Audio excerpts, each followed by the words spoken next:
Good evening, Graham. Hello, Charles. Good evening, Anthony, and welcome, Graham. After our little break that we've had during August, not necessarily intended, sort of technical issues and things, but then, of course, we've been away at the Edinburgh International Film Festival, and more of which will be coming up in our reflections on a very busy and very productive and really encouraging event, which we'll come on to. Introducing myself, first of all, I am Charles Hutchinson, still croaky in my fifth week of croakiness, and I can only apologise for that. I am a freelance journalist. Did you say croquet or croquet? I'm croaky, definitely croaky. Yeah, surely we're not going to start talking about the sport of croquet. No, certainly not, Graham. We're not doing that. Freelance journalist, based in York, working still for the York Press on a freelance basis, also contributing to Yorvik Radio and, of course, the Charles Hutch Press website, and this particular podcast with my co-host from Scotland, Mr. Graham Chalmers. Over to you, Graham. Who are you? Well, maybe from Scotland, but I've been in Yorkshire an awful long time, which doesn't make me a Yorkshireman. Anyway, Graham Chalmers, Harriet Advertiser, Paul Daily Mail, Brad Telton Argus, Charm Magazine, Charm Music Events, Charm Music Talks, Vinyl Sessions, Music Talks, ex-artistic director of the Harrogate National Festival Fringe, trying to find a publisher for my book I've written, the first ever biography of Curtis Simpson and the 1970s prog folk rock band Magna Carta. Which is quite a CV there, Graham, and it's amazing you got time to find to do this podcast on such a regular basis. So can we start, Graham? Well, this is one we'll come on to a couple of things, but let's start with something I've yet to see: the Thursday Murder Club movie, the kind of film that probably would have played when Ripon had its rather lovely cinema that sadly closed down. Is exactly the kind of film that would have done well there. But you're suggesting that this could be cinematic manslaughter. On what evidence, Graham? Well, it's not so much cozy as comatose. Actually, that's a bit harsh. It isn't as bad as comatose. That's a bit OTT. Why? What? So who's in it, first of all? It's a big budget production. It's got high production values, Big great names. cast. It's directed by a Hollywood successful director, Chris Columbus. It's from the Richard Osman best-selling series of books. Yes. He, previous to his series of Thursday Murder Club books, was famous for House of Games and pointless game shows on TV. I thought you were saying it was a pointless film at one point, but maybe we'll come on. No, well, it starts off very enjoyable because you've got Helen Mirren, Pierce Brosnan, Ben Kingsley, Celia Imrie, David Tennant, Richard E. Grant, Daniel Mays, and seeing them play these hammy roles in a British cozy crime film at first is like, it's really entertaining, and you think like, oh, this is good. But then, like a bad James Bond film, as opposed to a good James Bond film, the plot takes over and the characters become diminished. And once the plot takes over, you realise this is actually a worse story than Midsummer Murders. And certainly not as good as a Poirot. And at that point you think, oh, it's almost like they've wasted all this talent in production. Do you get a sense of that from the actors? That after a while they're thinking, let's just get to the end of this? I don't think so, but they're giving less good lines. So when they're establishing the plot and setting the scene, every actor, every character is given good lines to say because they're trying to establish the character and the scene. Once they've done all that and they're just focusing firmly on the plot, that's when the dialogue starts being not quite as good and the characters start becoming paler. Just like a mediocre James Bond film. There's a few of them over the years. It's just like that. So you end up thinking like, oh, I wish I'd watched this on TV. Whereas at the beginning you think like, quite happy to be in the cinema watching this. By the end, it's made by Netflix, so it will be in TV very shortly. So we'll be on streaming away shortly. Richard Osman, series of books that keeps rising. He doesn't. I keep wondering whether he might go for Thursday, Friday, Saturday, Sunday, Monday, Tuesday, Wednesday Murder Club, but I don't think it's changed quite like that. But has he written the script as well, or has that been put in someone else's hands who's going to take most of the criticism? No, I don't think he's touched the script, but he is executive producer, so he's had some mild hand in it. But I think it was written by a couple of established comedy writers, and you can tell a comedy writer's been involved at the beginning because it's all frothy and funny.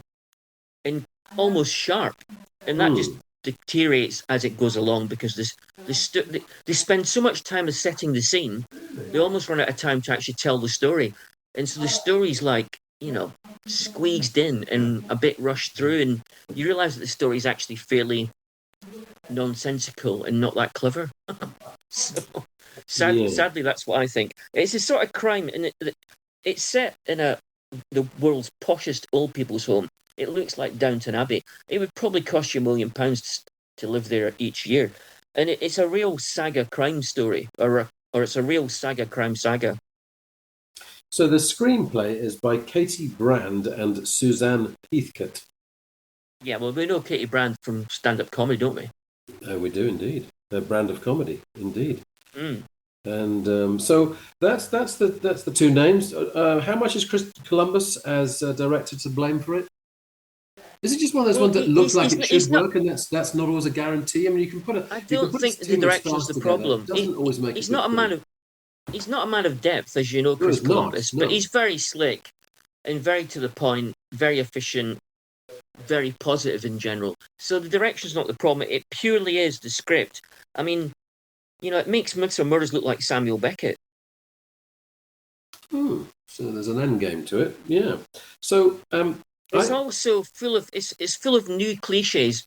The point of the film, if it's got a point, seems to be to say that people... Can you have new cliches? Isn't that brand new cliches? So the point of the film is to show that people in their 70s or even 80s are still full of life, still full of beans, can still do interesting things. Unlike the old cliche where you were either a doddering old granny or you were drooling at the mouth, or there was something up with you somewhere along the line. Kind of Best Marigold Hotel type thing? Is it a film on that? Is it a film that's rather like those Best Marigold Hotel type films where lots of gentrified British actors? Yeah, but that's the new cliche. The new cliche is that being 70 and 80, it's almost like in showing how young thinking the characters are in this film, it's still being a bit condescending. I don't think old people are any different to young people, except they're physically older. And I agree with that, Graham. Absolutely, I agree with that. Isn't that trying to show that, though? That's the truth of it, isn't it? Yeah, but it plays to new cliches where they're all like still. I mean, this is not King Lear. This is not King Lear. This is not The Tempest. One of the older characters is still interested in sex occasionally, little, but it's all quite sort of, tittering, sort of like, oh, it's a bit funny that this older character fancies a younger man just in passing. It's not a major part of the plot, that's for sure. And that's like just as much a condescending viewpoint on age as the previous bunch of cliches used to be. In my I'm trying to think of the TV series that features James Bolam and New Tricks. New Tricks. So let's talk about how that probably does actually work, that series, by comparison. In New Tricks, they're not made to be likeable. They're just people who happen to be old, who are as unlikable as someone who's 45 or 25, or as likable as someone who's 45 or 25, who try to solve murder cases. Whenever it brings up age, New Tricks, although it's quite a sort of like, it's hardly heavyweight drama, New Tricks actually got it right. Wow. And this is Old Tricks. No, suddenly got Anthony's sign coming up. What does that mean?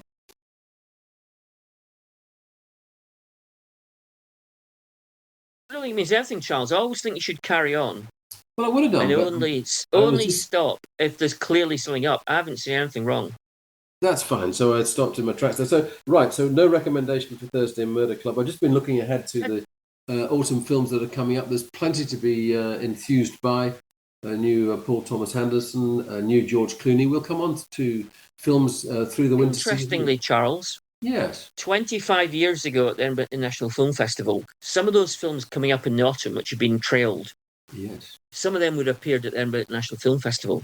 The films we saw in August at Edinburgh, which were mostly good to very good films, not one of them is amongst that new bunch being trailed heavily in the media. The only one that's getting any push at the moment was the opening film, Sorry Baby. That's had some really good reviews. That's about it, yeah. I think that's the only one that struck out. I mean, I was flicking through the names of other films that have been shown there. that Little Trouble Girls has been mentioned in The Guardian. That's one that's been mentioned. But there aren't, I'm just flicking through again, there are not that many, certainly, that have been. So we come on to our second topic of the day, which is the Edinburgh International Film Festival, the 78th iteration of the film festival, running this time from the 14th to the 20th of August, under the guidance of Paul Ridd, who is both chief executive and also artistic director. And I think both of us felt it's a considerable thumbs up, if you can have a considerable thumbs up physically, to the series of films that we saw. The lead into the festival, there were 2 days of film previews that were shown, which was before it officially opened. So there would be films that maybe Graham and I might have seen more of than we did under that system, but we went on the opening day of the festival and saw an average of maybe 4 films a day. And it is one of those experiences when you see things en masse. There is a question that comes that how fair is it to judge when you're placing it against plenty of other films? I feel, and you can say what you feel there, Graham, I feel it kind of heightens the comic sense, not the comic senses, but the critical senses. Comic sense, yeah. Comic senses as well. So I actually think it becomes, it's not that you become more tolerant if a film's not up to it. You tend to find the faults by comparison with others. You look for trends, and the main trend this year, bizarrely, appeared to be the number of people smoking or vaping, which seemed to be a lot of that. A on lot of smoking and vaping. Films. It was like a 1940s film noir festival in terms of smoking and vaping. It certainly was. So, Graham, if we were to pick out highlights from the festival, and we'll come on to one of the things that we both so enjoyed, which was the talks, which I think are a really strong element of the festival. But I mean, it's always a bit unfair to necessarily pick out a best film from it. I know last year we mentioned Fast Times, which actually went on to be hugely successful everywhere, and has now been followed up by Materialist, which is probably not as good a film. What may have stood out for you then, Graham? Well, I have to say the standard was good. I mean, these are all, it's world cinema, largely independent, not huge budgets. Nope. Quite a few small budget British films, but the general standard was very good. I mean, I started to get pernickety seeing 4 films a day. Not as pernickety as when I see 5 films a day. But in retrospect, once I stopped being pernickety, I thought back to it and I thought, well, we didn't really see a single dud. They were all good films, and okay, maybe some of the plots didn't quite deliver at the very end, but I thought they were all strong. But I thought there was 5 films that stood out. Yeah. Islands. Yeah. Which starred Sam Riley, Stacey Martin, and Jack Farthing, set in Fuerteventura, in that beautiful Canary Island, in the sun, in the sand, in the dust. And it had that slight dark German edge to it, even though it was a British cast. And it was a sort of like slow burning crime thriller. And the performances were excellent throughout, especially Sam Riley as the faded tennis pro, now getting by on drink, drugs, and picking up women for one night stands, working at a hotel. And Jack Farthing is also very good. And it was just looking like this is a masterpiece when it suddenly, at the very end, having been quite a dark film, it all turned out to have happy endings right across the board, which you and me went, oh, well, that's a shame. I think they should have kept it more open-ended. Jan Ole Gerster directing. And I think Sam Riley, who looked the essence of cool at the festival, he was there representing 2 films. He looked like James Bond. He was indoors in a black and white dinner jacket with black shades on indoors. He was like, I had sort of man envy. But he let it slip that there were alternative endings that had been made. Yeah, because we chatted to him in the corridor, but did he say that then, or did he say that on stage? It was in the speech. It was in the speech afterwards. Okay. He said there'd been alternative endings, one of which was less forced upon the viewers, and I wish that had been the one that had been slightly more open-ended, which I think is the thing that perhaps stops that from being a truly great film. But I think it was certainly one of the outstanding ones that's perhaps most likely to get a release, Graham, commercially. Yeah, it was a bit like that film based on Patricia Highsmith's novel Two Faces of January. Not quite as dark as that, but it was that sort of level of like psychological, slow to develop crime thriller, which builds and builds slowly And I'd watch it again if I was given the chance. Would you put Bulk amongst the significant films? That was the very first film definitely, because again, Sam Riley's in it, and he's in it a lot, and it's a really cheap budget, which he doesn't try and hide. It's Ben Wheatley, who I think is a brilliant director. It's his most fun film because he doesn't hide the cheap budget. He makes a sort of like he makes a positive of it. And Sam Riley's front and center, although Noah Taylor's in the film as well. Who you the Australian actor who was in The Year My Voice Broke, who I shook hands with in the cameo loo, which turned out to be a mistake because I hadn't washed my hands at that point, which he noticed. He did notice. Well, without Sam Riley being good, this film, which is basically like it's about the different dimensions of time. It's a sort of like sci-fi. It's like a low-budget sci-fi version of Christopher Nolan's Tenet. It's all about swapping time zones, and it's so cheap and it's black and white. Although it's fun, without Sam Riley being great, it just wouldn't work. And Sam Riley in Bulk is great. It's interesting that we attended the talk by Ben Wheatley and with his producer, Andy Stark. And whether this is a deliberate strategy for this film, but the way they're going to promote it is they're going to go around the country and do a series of Q&As and presentations with it as a way, and also they're putting it into as many festivals as possible. So it's not getting a conventional release at all. There's almost a novelty element about it, and the hope that maybe it'll pick up traction by the reaction from audiences as Ben goes around and does Q&As with these, which for a significant British filmmaker is quite a decision to take, that actually you're not going to do the usual route for this. You're going to have to find an alternative way. Yes, it was a cheap budget, but I think he's on record, isn't he, as saying that actually I think only now, even Ben's first film, which he made for £6,000, only now is it finally actually made its money back, and that's been a constant challenge for Ben in his filmmaking. Yeah, well, when I asked him a question at the Q&A, him and his producer Andy Stark, I did say that High Rise, in my opinion, was one of the greatest British films ever made. And I'm a big fan of Ben Wheatley, but he's not big box office, so I could understand why this situation has arisen. Yeah, I mean, it'd be interesting to see where he goes next. Well, he's been in television already. He's done a Channel 4 series. I think it was Gen Z or something. Sort of interesting zombie apocalypse TV series. So I'm sure he'll keep working because he's too talented not to. But I did enjoy it when I asked the question. I said that, I enjoyed watching the premiere at midnight, and by 1:30 in the morning, I was hoping that it was going to be a 3-hour film. And he said, well, you were one of the drunks then. Yeah, he said that confirmed that you must be one of the drunks. So, Graham, that's a couple of the significant films. How about Blue Film as a film experience? Interesting you said, Charles, because you and me were... It's a film about paedophiles and gay sex, which has a lot of gay sex in it, and it's right in your face, and it's a two-hander, and I don't mean that as some sort of gag. There's only 2 actors in it, and they're face-to-face in a sort of like psychological confrontation a la Harold Pinter about the nature of sexual abuse and sexual desire. And we thought if it didn't have so much gay sex, which, I mean, it wasn't the fact it was gay, it was just, if I was watching a film with so much sex full stop, it sort of like gets eventually in the way of the plot. We thought there's too much gay sex. Elliot Tuttle is the director of that. Yeah, but it was his first film, and it's a US-UK co-production.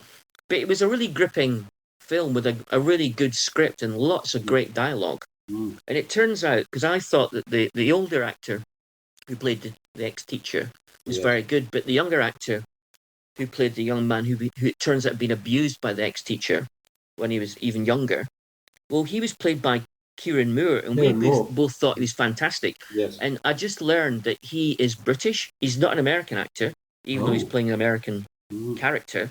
He's a British actor. He's only about 28. And his performance is absolutely brilliant. Kieran Moore is his name.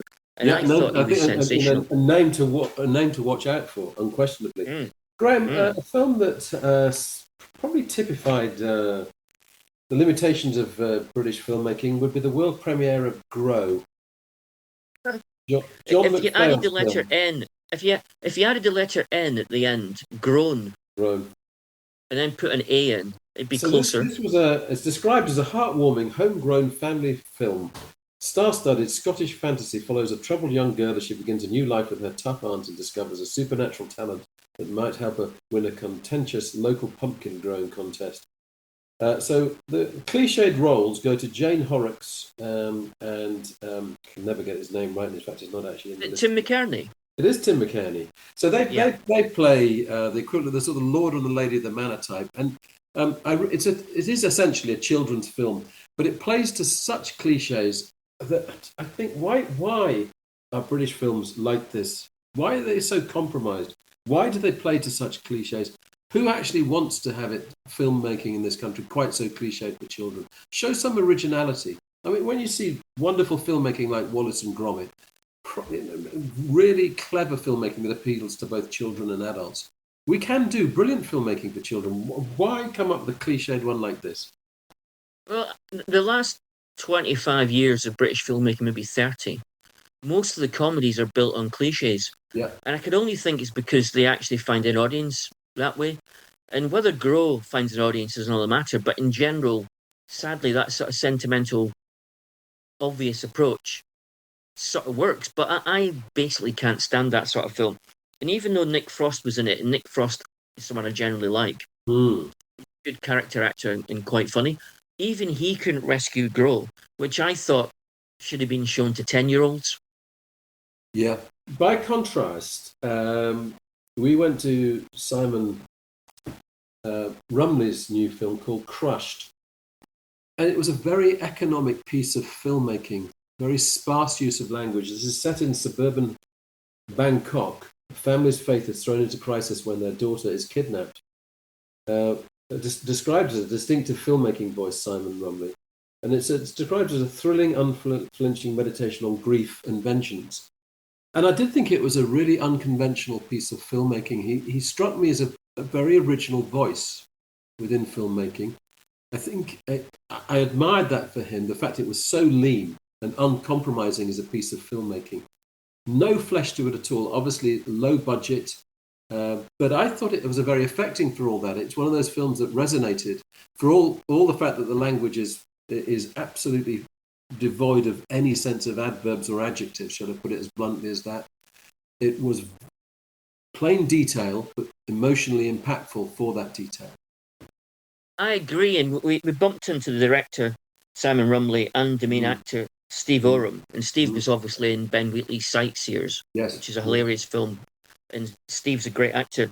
And I remember saying at the time when we came out the film that it was a great film and it was like a great 1970s film, pulling no punches, no holds barred. And it was. The only thing I think Crushed lacked was that when you see a great film, it tends to have great scenes, great bits of dialogue, great face-to-face confrontations. And the writing was so Spartan, it didn't bother putting in that many great lines. And so it was just one step away from being a classic 1970s hard-boiled film that didn't 100% get there.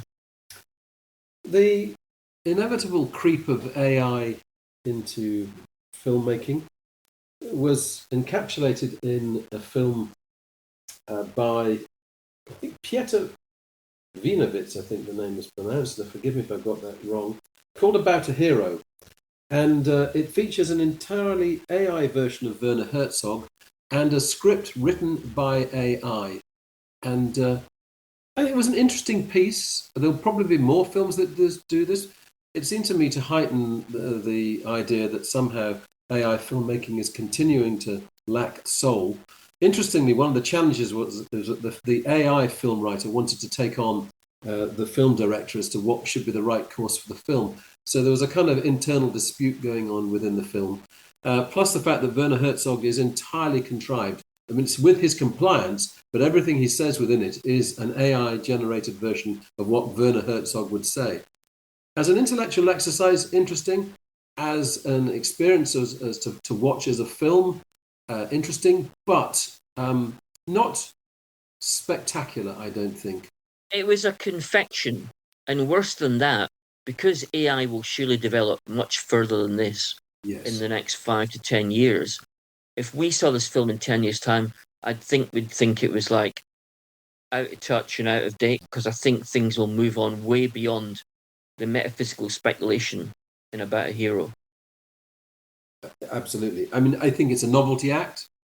I'd be surprised. It's a good one, though. Yeah, but I'd be surprised if it picked up much release. Now, Graham, any ones that I've not mentioned? We need to be brief here, because you need to mention the new Wedding Present musical you saw last I'm night. aware of that. Well, you've got a new American-UK co-production, Two Neighbours, which is very much like Saltburn. And that is a mainly British cast with decent American accents, playing all these, I can't use the expression, messed up people taking drugs and plotting murders. This is a film by Ondine Vina. Yeah, Two Neighbours is worth seeing. So of interest to locals is that Ralph Ineson plays the most disturbing character within the piece, shall we say? Yeah, it's a pretty disturbing film, but it's quite gripping and well made. Another film worth seeing is the new documentary about Irvine Welsh, the author of Trainspotting, called Reality's Not Enough. And he's great in it, and it's a great documentary. And it also, I think, shows that what I already thought, which isn't widely talked about, Irvine Welsh is like a cross between a properly Scottish guy from Edinburgh and William Burroughs and Allen Ginsberg. He's got the same sort of worldview and personality traits, except with a very broad Scottish accent. So I also think the best film we saw overall was Mortician by an Iranian director in exile, and it was about an Iranian exile in Canada, in the snows of Canada, who accidentally gets mixed up in Iranian dissidents to his terrible cost. And the film is so patiently written, acted, and directed that when the terrible denouement happens, even though that is done in a very sparse way as well, it has a massive impact. Mortician is a very, very good film. I absolutely agree with that, Graham. Last thing on Edinburgh is, as ever you do your celebrity bumps into, we've mentioned, obviously, Noah Taylor.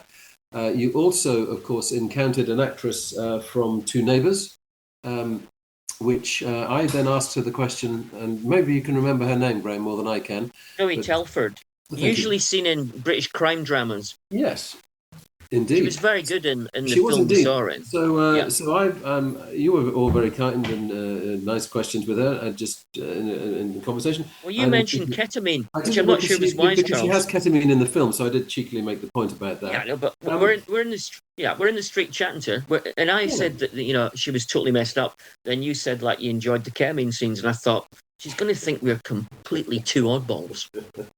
And the other one was the film In Transit, which stars Jennifer Ely as a rather selfish artist, and Alex Sari Georgiou.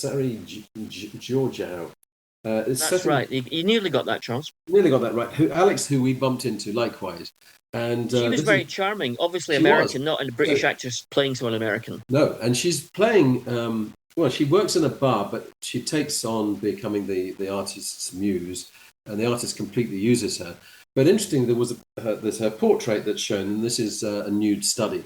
And I said to her, what did you reckon to the portrait? Because I was curious to know. And she said she absolutely loved it. But interestingly, it was painted by a friend of hers. And then she revealed actually that before becoming an actress, she had been an art model. So there was that foundation to her role there. So that was our other encounter. So overall, apart from Kevin MacDonald, the director of Last King of Scotland, and One-to-One John and Yoko documentary, I had a chat with him at Tollcross Central Hall after the Q&A with him and his brother Andrew MacDonald, which is very good. And I mentioned how great One-to-One is. And I said I had personally been to every single Edinburgh International Film Festival since 1981. And he said, but you don't look old enough, Graham. And I thought, ooh, that's good. Yeah, that was a great talk. Along with the other talk that we so enjoyed was Jeremy Thomas, British film producer. A remarkable film producer over the years with Mark Cousins. Very emotional. And he was very emotional. And it was such a highlight of the festival, the talk between two men who so love the world of film and British film and the role of the power of film and its possibilities. I thought that was one of the standout things of this year's festival, with a superb series of talks. and let's hope that next year they have even more talks. They work really well at the festival, these events. Yeah, I think Paul Ridd is really on top of this film festival. He's doing a really good job. Absolutely. Anyway, wedding present. So last night was press night for a new musical called Reception, the Wedding Present musical. This is written and directed. Did it get a good reception, Charles? I like the pun, Graham. It got a pretty good reception. I never think press night is necessarily the night to judge a show because obviously lots of friends and whatever tend to be there. Pretty busy, it has to be said. And this takes place in Slung Low's headquarters, which is called the Warehouse. That's in Holbeck in Leeds. And so the story behind this is that the wedding present, David Gedge, songwriter, more than 300 songs in his canon to choose from, and also has written songs with Cinerama. Matt Aston from York, director, writer, has seen the wedding present no fewer than 50 times. So he absolutely loves the music of the wedding present. And he was convinced that the wedding present musical could be made. He felt the songs, they're so narrative in structure, the way they're written, that you could build a musical from it. So he's done exactly that. So right, Charles, I'm going to stop you briefly because time is of the essence here. Yes. I'm going to say my usual line about musicals, which is that I don't like musicals in general. Even though I like The Wedding Present a lot and love David Gedge, very talented, really nice, funny guy, I'm not a big musical fan. Did you think this worked as a musical? Right. So, what were the best things in the musical? The songs. They were. Is that a problem or is that a good thing? Probably a good thing to a degree. I think it's a good thing. I think the story, which is set in 1985 to 1990 amongst a group of university student friends, their fall-ins, their fallouts, all the way that plays out. So each scenario leads into a series of songs. Cinerama is pretty well represented the wedding present in the songs. I liked seeing songs being interpreted with female voices as well as male voices. I liked the storytelling coming out through the songs. The script that goes with that is perhaps of secondary. It's of a secondary level by comparison with the songs. It's pretty straightforward. It's not particularly poetic. I think it's still. I enjoyed. Is it a bit functional? Is it a bit functional? You could say functional. That's probably a word that will be fair. I enjoyed the piece overall because I love the songs and how they were interpreted. And what was the best song in terms of interpretation? I love the wedding present song of My Favourite Dress, which became a ballad, a damaged ballad between two lovers.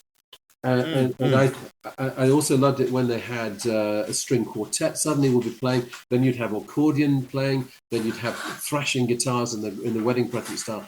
So I thought the musical representation was really, really strong in the piece. The storytelling is by comparison is, as you say, more functional. And but there are very few. I suppose there's very few musicals with great stories. Most great musicals are dominated by great tunes and by the energy, rather than by the great story. Of all that. And I mean, you could say, well, are students fascinating people, or actually do they become irritating? And students, largely to everyone but the students themselves, while they're being students, become irritating. So it's quite difficult ever to get away from that. And of course, inevitably, because the David Gedge songs, a lot of them is about falling in and out of love. A lot of them is about relationships going wrong. So we know the kind of structure. And I thought it was serviceable. That's the word I'm going to use, serviceable. But I really enjoyed the songs within the show. Celestine, who I went to the show with, less enjoyed it. She was far more critical of it as a piece than me. Didn't even particularly enjoy it. I'm not going to take the mickey here, but I imagine that if Alan Ayckbourn had written a story with the wedding present songs, it might have been a work of genius. I mean, Alan's only ever done the one musical, the Jeeves and Wooster one. So I'm not going to comment. I'm not going to comment on that. I would also say that there were certain technical slight limitations. The lighting was a little frustrating. It would some of the faces there was too much brightness behind. That might be corrected on another night. That might be something that will be looked at. I enjoyed it overall. I mean, it was a long piece. It was almost as long as Shakespeare. The nature of David's songs are quite long, and they're very literate. His songs, they're storytelling songs, and then on top of that, you then have the story built on top of that. So there is a. Was it in terms of the musical? Was it a Ray Wilkins or a George Best?